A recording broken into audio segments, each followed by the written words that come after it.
दोस्तों, क्या आपने कभी सोचा है कि एक ऐसी औरत जो समाज की नजर में बेहद नेक, 5 वक्त की नमाजी और तहज्जुद गुजार थी, उसकी मौत के बाद कब्र से खौफनाक चीखें क्यों सुनाई देने लगीं? उसकी कब्र पर आग के शोले क्यों भड़क रहे थे? और उसका इकलौता बेटा जब हकीकत जानने के लिए कब्र खोदता है तो अंदर का मंजर देखकर वह अपनी सुध-बुध क्यों खो बैठता है? यह कहानी सिर्फ एक कहानी नहीं, बल्कि हम सबके लिए एक ऐसी इबरत सबक है जो रूह को कंपा देगी। अहमद एक छोटे से गांव का रहने वाला नौजवान था। उसकी मां फातिमा बीवी पूरे इलाके में अपनी शराफत और दीनदारी के लिए मशहूर थीं। वह गांव की एक जानी मानी शख्सियत थीं। बच्चे, बड़े, बूढ़े सब उनकी दिल से इज्जत करते थे।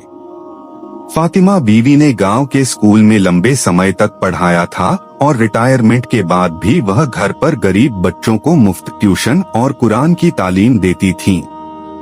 लोग उन्हें नेक बीवी कहकर पुकारते थे और उनके हाथ चूमते थे। उनकी इसी इज्जत की वजह से अहमद को भी गांव में बहुत मान सम्मान मिलता था। मरियम का निकाह और अहमद का एहसान। जब अहमद की सरकारी नौकरी लगी तो फातिमा बीवी ने कहा कि उन्होंने उसके लिए रिश्ता पसंद कर लिया है। अहमद ने मुस्कुराते हुए पूछा, अम्मी, कौन है वो खुश नसीब? माँ ने बताया कि उन्होंने गांव की एक बेहद गरीब और बेवा औरत की यतीम बेटी मरियम को चुना है। मरियम का रंग सांवला था और उसके पास न दौलत थी, न ही कोई बड़ा खानदान। अहमद ने जब यह सुना तो उसका सिर गर्व से ऊंचा हो गया कि उसकी माँ कितनी महान है। उन्होंने किसी अमीर घर के बजाय एक बेसहारा लड़की को अपने घर की बहू बनाना चाहा। गांव वाले भी मरियम की माँ आमना बीवी से कहते, तुम बड़ी खुशकिस्मत हो कि तुम्हारी बेटी इतने बड़े और नेक घराने में जा रही है। आमना बीवी बहुत कम बोलती थीं, वह हमेशा अपनी नजरें झुकाकर रखती थीं। उनके बारे में गांव में पुरानी अफवाहें थीं कि जवानी में उनका चाल चलन ठीक नहीं था, इसलिए लोग उन्हें हिकारत, नफरत भरी नजरों से देखते थे। शादी की पहली रात अहमद ने मरियम से बड़ी सख्ती से कहा, देखो मरियम, मेरी माँ ने तुम पर और तुम्हारी माँ पर बहुत बड़ा एहसान किया है। तुम्हारी बदनामी के बावजूद उन्होंने तुम्हें इस घर की इज्जत बनाया है। अगर तुमने कभी मेरी माँ का दिल दुखाया तो याद रखना कि तुम मेरे लिए मर जाओगी। मरियम की आंखों में आंसू आ गए। उसने बस खामोशी से अपना सिर झुका लिया। एक थप्पड़ और खौफनाक अंत। दिन बीतते गए। फातिमा बीवी अक्सर मरियम को बात बात पर ताने देती और उसे उसका नीचा मकाम याद दिलाती रहती। एक शाम अहमद ऑफिस से थका हारा घर लौटा तो देखा माँ रो रही हैं। अहमद ने घबराकर पूछा, क्या हुआ अम्मी? माँ चिल्लाकर बोली, बेटा, इस मरियम की जुबान बहुत लंबी हो गई है। आज इसने मेरी परवरिश पर सवाल उठाए और मुझसे बदतमीजी की।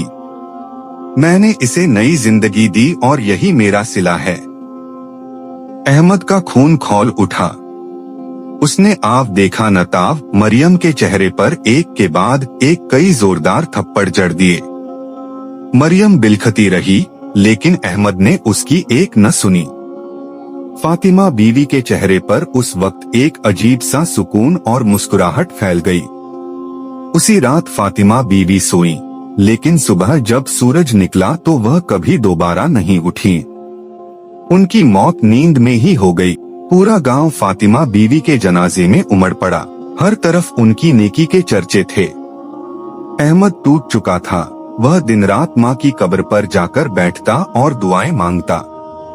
लेकिन मौत के ठीक 2 दिन बाद जब अहमद फजर की नमाज पढ़कर मस्जिद से बाहर निकला तो उसने कुछ लोगों को फुसफुसाते सुना।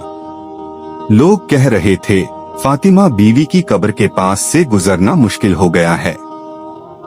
अहमद गुस्से में वहां पहुंचा और बोला, मेरी माँ के खिलाफ बकवास बंद करो। लोगों ने कहा, अहमद भाई, हम झूठ नहीं बोल रहे, तुम खुद जाकर देख लो। अहमद जब कब्रिस्तान पहुंचा तो मंजर देखकर उसके हाथ पांव कांपने लगे। माँ की कब्र से आग की लपटें निकल रही थीं और अंदर से ऐसी दर्दनाक चीखें आ रही थीं जैसे कोई जिंदा जल रहा हो। अहमद पागल सा हो गया। उसे यकीन था कि उसकी माँ नेक थी, फिर यह अजाब क्यों?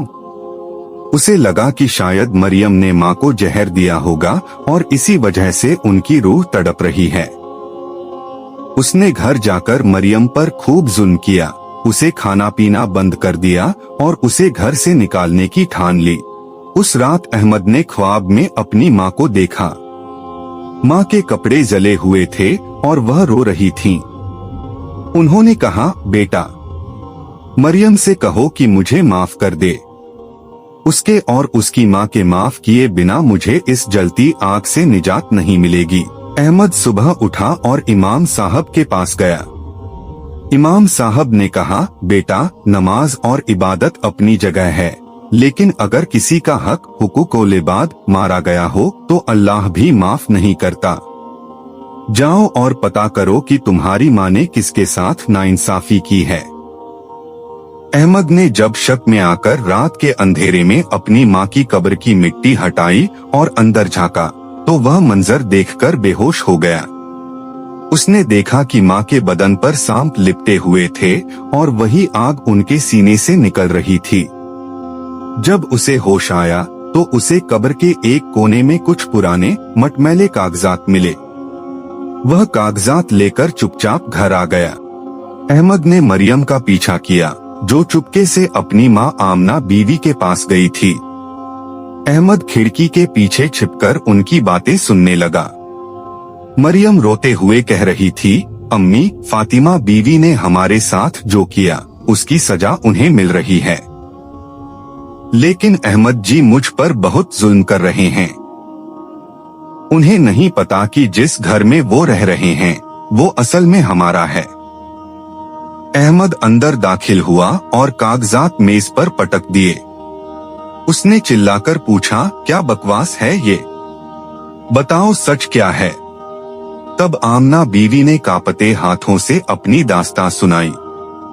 बेटा, मैं तुम्हारे वालिद की सगी चाची हूँ। यह बड़ा घर और जमीन मेरे शौहर ने मरते वक्त मेरे और मरियम के नाम की थी। तुम्हारी माँ फातिमा बीवी को रहने की जगह नहीं थी तो मैंने उन्हें अपने पास पनाह दी, लेकिन तुम्हारी माँ ने चालाकी से मेरे दस्तखत ले लिए और फर्जी कागजात बनवाकर मुझे ही मेरे घर से निकाल दिया। जब मैंने विरोध किया तो उन्होंने पूरे गांव में अफवाह फैला दी कि मेरा चरित्र खराब है। अपनी बेटी की इज्जत बचाने के लिए मैं चुप हो गई और उम्र भर उनकी जिल्लत सहती रही। अहमद के पैरों तले जमीन खिसक गई। उसे समझ आ गया कि माँ की नेकी के पीछे कितना बड़ा जुल्म छिपा था। उसने फौरन आमना बीवी और मरियम के पैर पकड़ लिए और जार जार रोने लगा। उसने उसी वक्त घर और जमीन मरियम के नाम कर दी। जब आमना बीवी और मरियम ने सच्चे दिल से फातिमा बीवी को माफ किया और उनके हक में दुआ की तो उसी रात अहमद ने दोबारा ख्वाब देखा। फातिमा बीवी अब सफेद लिबास में थीं और उनके चेहरे पर नूर था। उन्होंने कहा, बेटा, आज मेरा बोझ हल्का हुआ है। अगले दिन जब अहमद कब्रिस्तान गया तो वहाँ न कोई आग थी और न ही कोई चीख। चारों तरफ शांति थी। सबक, यह कहानी हमें यह सबक देती है कि अल्लाह के सामने आपकी लंबी नमाजें और दिखावे की इबादत तब तक कोई मायने नहीं रखती जब तक आपके हाथ और ज़बान से दूसरों का हक न मारा जाए। किसी बेसहारा का हक मारना सबसे बड़ा गुनाह है। दोस्तों, अगर इस कहानी ने आपके दिल को छुआ हो तो कमेंट में अस्तगफिरुल्लाह, अल्लाह मुझे माफ करे जरूर लिखें और इसे अपने अपनों के साथ शेयर करें ताकि कोई और ऐसी गलती न करे।